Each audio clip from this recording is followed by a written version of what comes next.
خۆشتان لێبێ براو مسلمانان برایان و خوشکان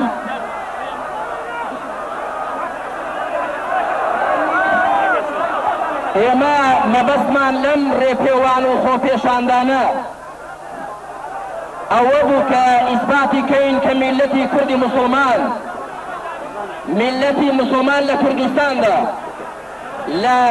میلەتانی مسلمانی شوێنانی دیکە کەمتر مسلمان نییە وەلەخوا بەزیاد بێکە ئەم ڕێپێوانە ڕێپێوانێکی شکۆمەندە ڕێپێوانێکی زۆر خاشی و قەڵەباڵغە بەڵگەیە لەسەر زیندوێتی ئیمان و ئیسلام لە دڵ و دەرۆنی مسلمانانی کوردستاندا بە هەموو چین و توێژەکانەوە بۆیە ئێمە بە ناوی هەموو لایەکەوە کە سەرپەرشتی سازدانی ئەم ڕێپێوان و خۆپێشاندانەمان کردووە سپاسی هەموو لایەک دەکەین خوا پاداشتان داتەوە هیواداریشین کە هەر کاتێک ئیسلام پێویستی بە ئێمە بوو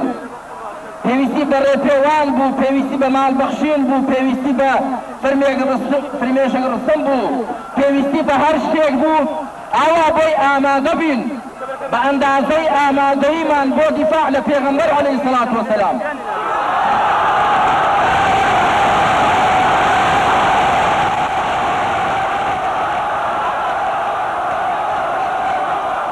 ودفاع لمقدسات إسلام ودفاع لحرمات مسلمانان إثباتي مسلمانتي خومان دكين بيكمان أوانيك سكايتي بالرزيان كر برامبر بفيغمبر عليه الصلاة والسلام سكايتي بالرزيكيان بخوان قرايوا سيقولتن بفيغمبر عليه الصلاة والسلام وقت في سربروشور بخاون كيدا قريتوا بلام بو ايبي مسلمانيش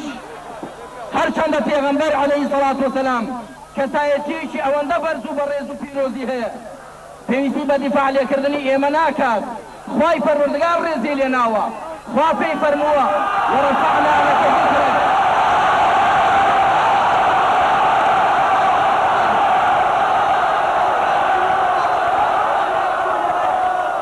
بەڵام ئێمە و مسلمانانی شوێنەکانی دیکەش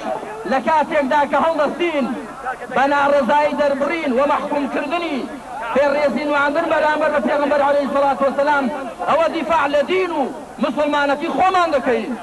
پێغەمبەری خوا سەڵات و سەلامی خوای لەسەر بێ خوا پێی دەفەرمێ وەڕەفەعنا لەکە ذیکرەک کەسێک خوا ناو ناوبانگی بەرز کرد بێتەوە بە هیچ کەس ناو ناوبانگی نزم نابێتەوە کەسێک خوا بەیداغەکەی بەرز کرد بێتەوە هەڵی دابێ بە هیچ کەس ئەو بەیداغە نانەبێ بەڵام ئێمە دیفاع دەکەین لە دین و عەقیدەی خۆمان لە سمعە و کەرامەتی مسلمانەتی خۆمان هەر و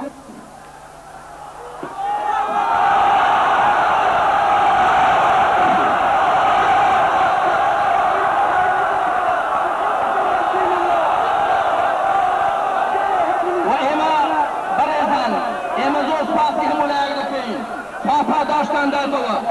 ئینشاءالله بۆ هەر هەنگاوێکی دیکە ئاوا ئامادە دەبین ئێستاش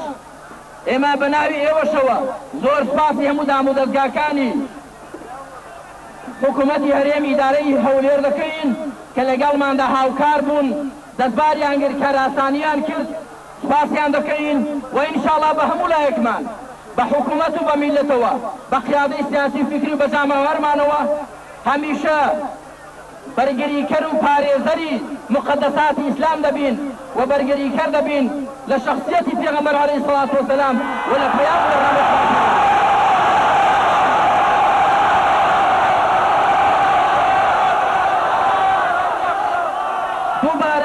دووبارە ڕێز و سپاس بۆ هەموو لایەکتان و ڕێز و سوپاسیش بۆ بەڕێزان دام و دەستگاکانی حکوومەتی هەرێم ئیدارەی هەولێر و هەروە هەموو دام و دەستگاکانی ئاسایش و پۆلیس کە کاراسانیان کرد هەموو لایەکتان بەخوا دەسپێرین وەسەلام عەلەیکم و ڕەحمەتوڵڵاهی وبەرەکاتوه